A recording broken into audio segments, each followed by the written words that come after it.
आधी ना घरातली साधी साधी कामं स्वतःची स्वतः करायला शिका. माझ्या तात्यांना नावं ठेवताय.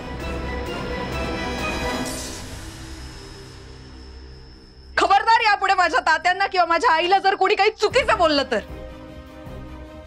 मी अजिबात सहन करणार नाही. माझ्या आईने थोड्याशा काळात का होईना पण माझ्यावर जे काही संस्कार केले आहेत ना, निव्वळ त्यामुळे मी आजपर्यंत तुला काही बोलले नाही. ते जर बाजूला ठेवायचा विचार केला ना तर शब्दांनी अपमान कसा करायचा हे चांगलंच दाखवून दिलं असतं तू.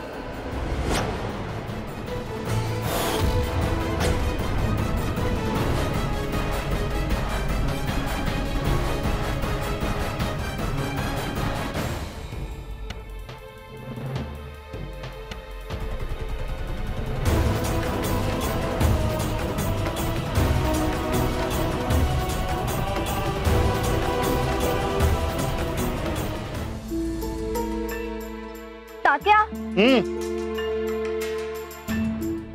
अहो तुम्ही एकटे झालात. कावेरी कुठे आहे?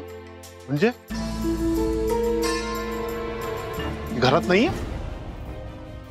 दुपारी आई तिला काही बाई बोलली, तिच्यावर चिडून ती निघून गेली. आम्हाला वाटलं की ती टपरीवर आली असेल म्हणून. अगं ती नाही आली तिथे. अहो मग असं न सांगता कुठे गेली असेल? अरे देवा, ही तुझी आई आहे ना, ही काही बाई बोलत असते तिला. मग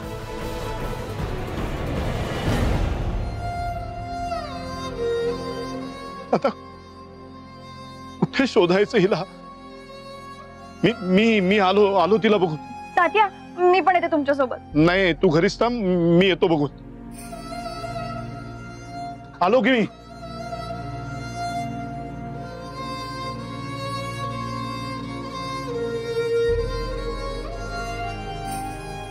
आपडेल तर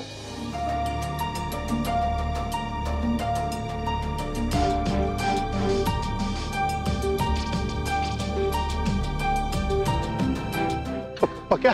अरे कावेरीला पाहिलंस का कुठे? नाही तात्या, काय झालंय का? नाही काय नाही, मी आलो.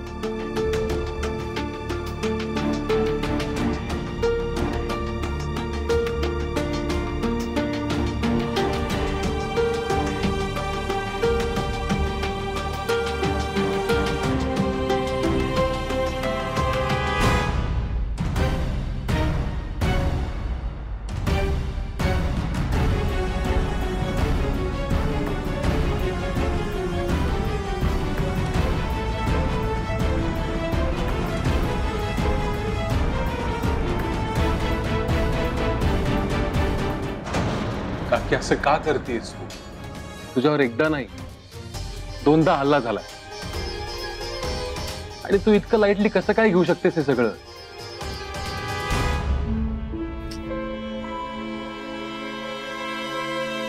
आणि पोलिसही प्रोटेक्शन द्यायला तयार आहेत ना, मग आपण घ्यायला हवं ना प्रोटेक्शन.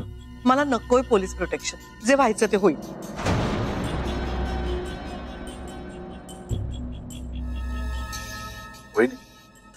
जे होईल ते होईल म्हणजे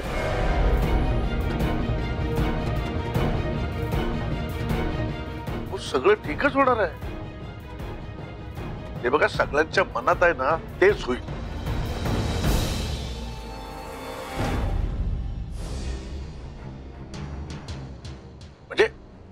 म्हणजे तुमचं भलंच होईल.